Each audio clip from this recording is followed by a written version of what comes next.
Bom dia, igreja, a graça e a paz a todos, que sejam todos muito bem-vindos à nossa escola dominical nessa manhã de domingo. Hoje nós vamos estudar a lição de número 13 da nossa revista, que tem como título Deus, a Liberdade e o Mal.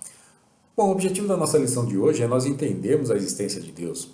Deus sempre existiu, Ele existe e sempre existirá e existirá por toda a eternidade. Mas precisamos também entender a existência do mal. O mal é uma realidade nos dias em que nós vivemos hoje. O mal ele passou a existir na vida do ser humano a partir do momento que o homem pecou e se afastou da presença de Deus. Mas o mal ele tem seus dias contados. O mal não durará para toda a eternidade.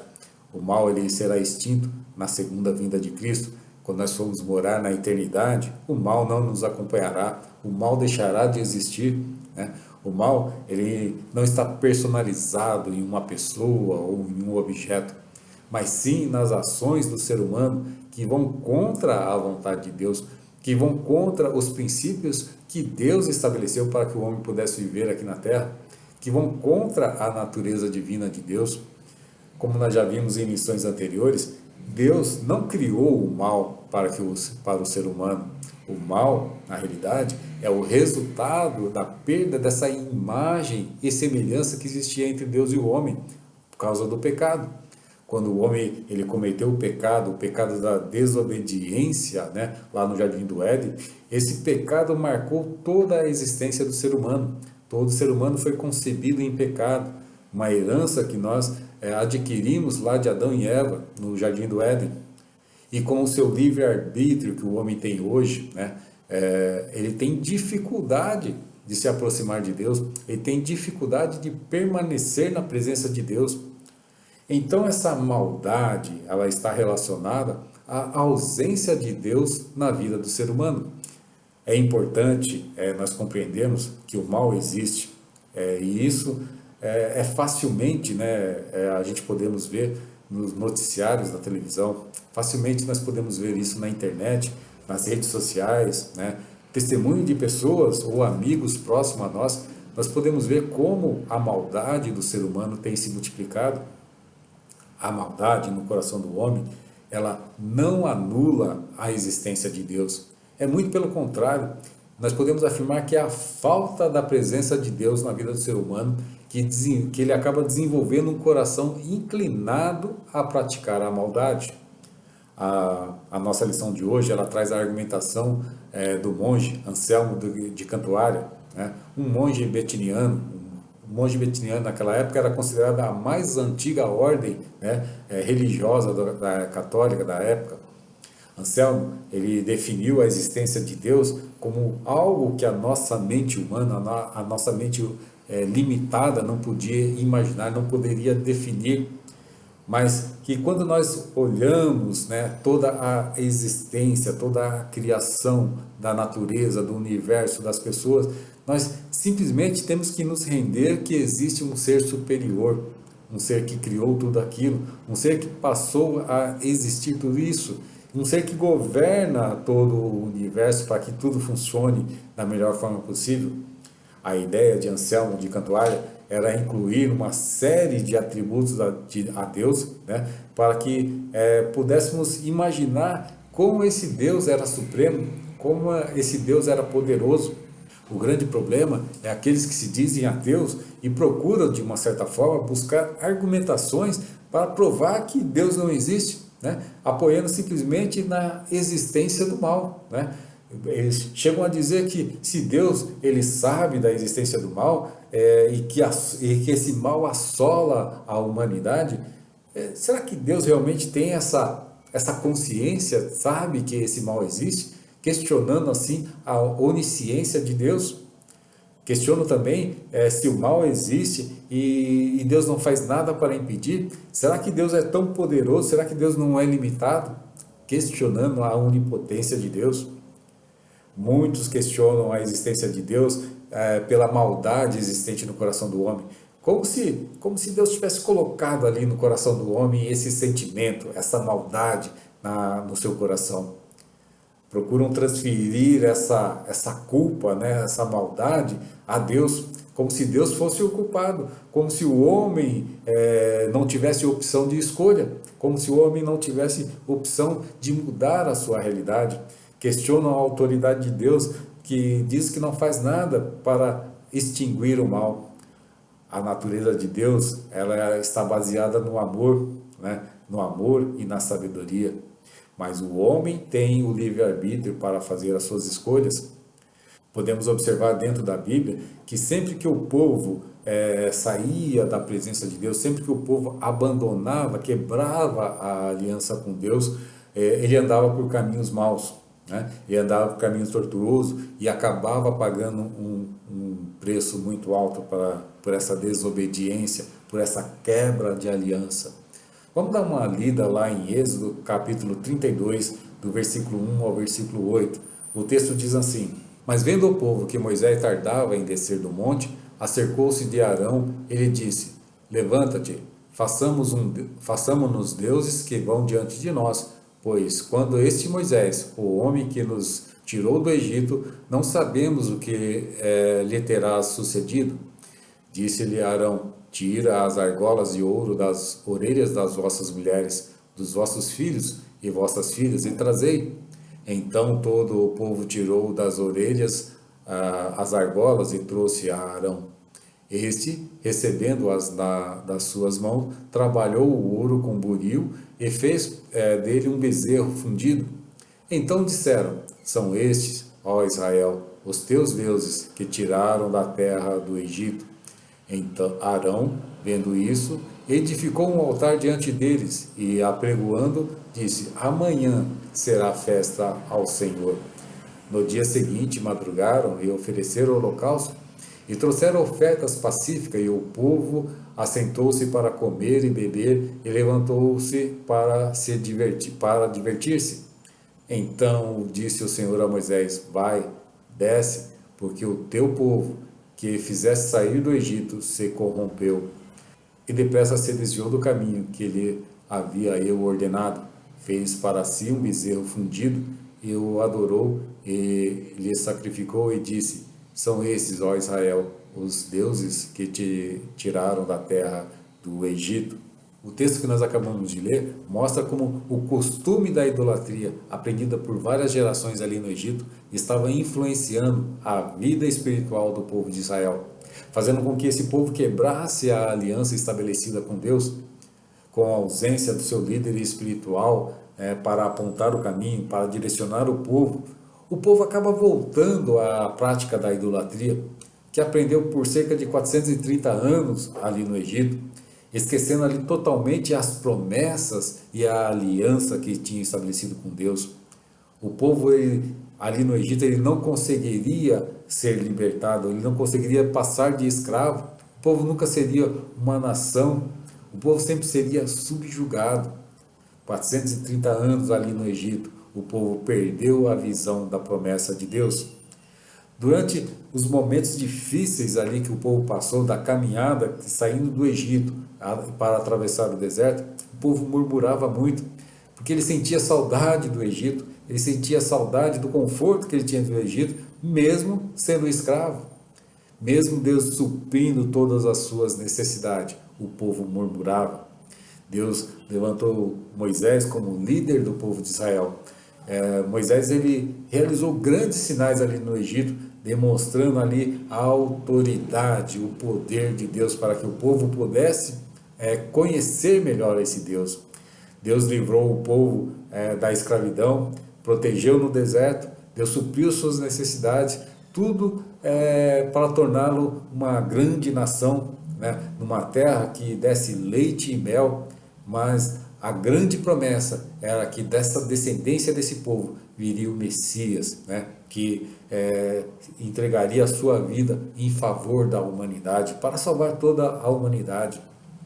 Mas o povo, ele não estava vivendo segundo o coração de Deus, mas sim segundo a sua própria vontade, segundo a sua própria necessidade.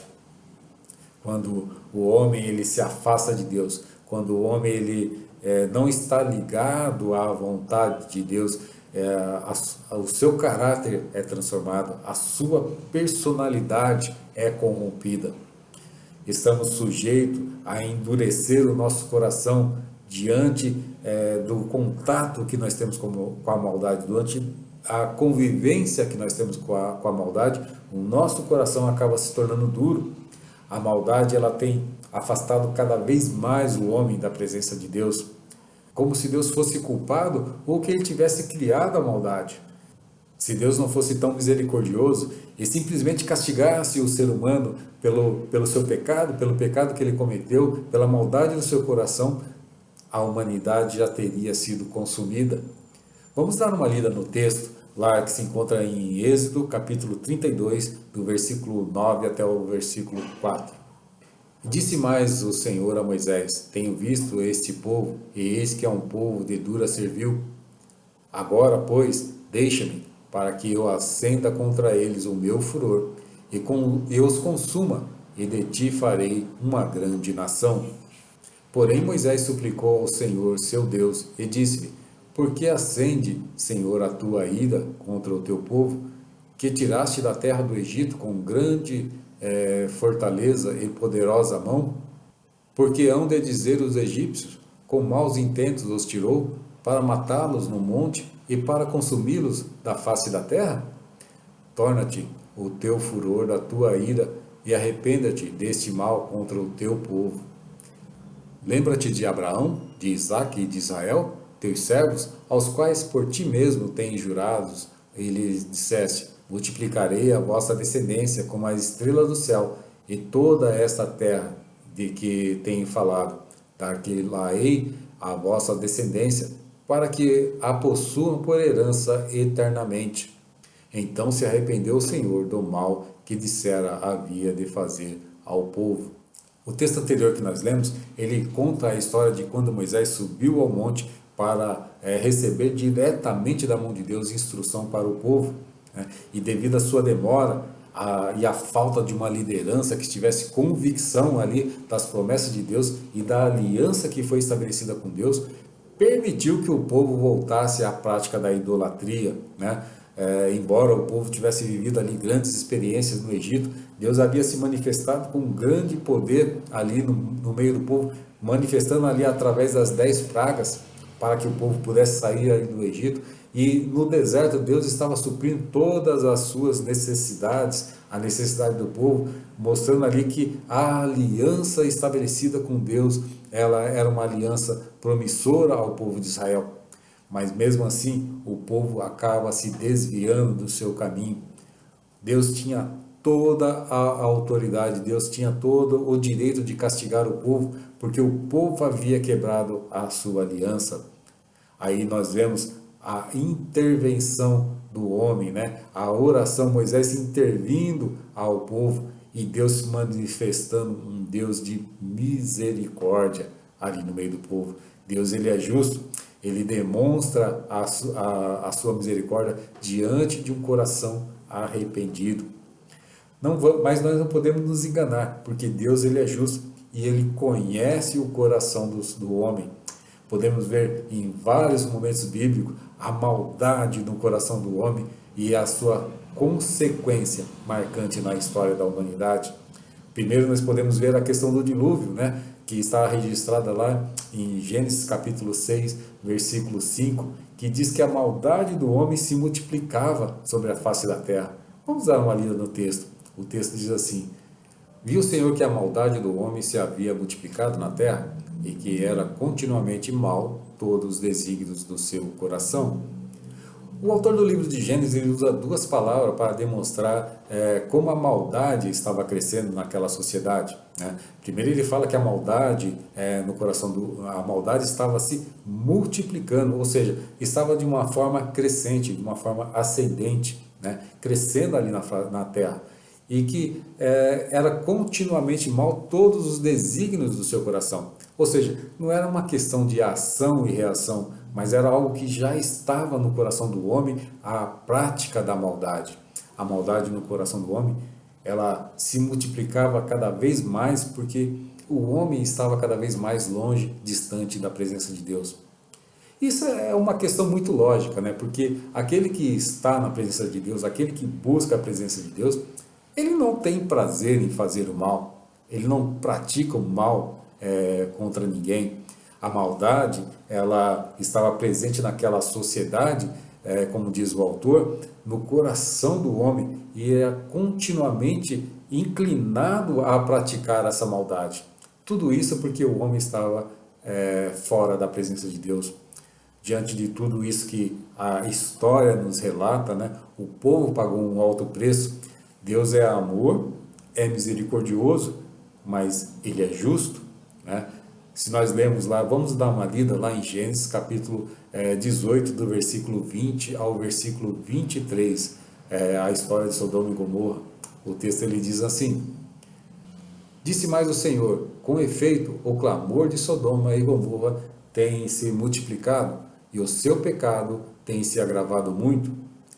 Descerei e verei se, de fato, o que tem praticado corresponde a esse clamor que é vindo até mim, e se assim não é, sabê-lo-ei. Então partiram dali aqueles homens e foram para Sodoma. Porém, Abraão permaneceu ainda na presença do Senhor. E aproximando-se a ele, disse: Destruirá o justo com o ímpio?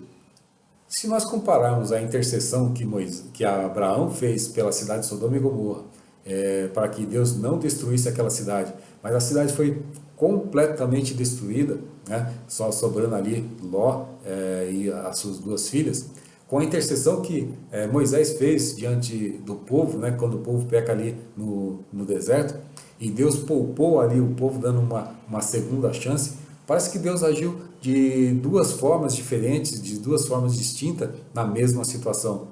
Mas Deus poupou aqueles que realmente tinham o temor de Deus. Deus poupou a vida de Ló e das suas duas filhas, né? Deus poupou ali o povo no deserto, pagando ali apenas com a vida aqueles que adoraram o bezerro de ouro, aqueles que não manifestaram temor a Deus, aqueles que padeceram no deserto.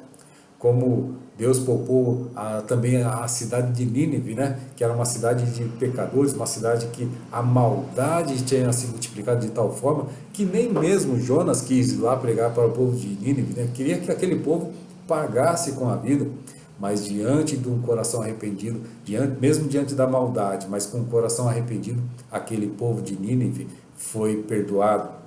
Um coração arrependido, um coração sujeito à vontade de Deus, ele move a mão de Deus em seu favor.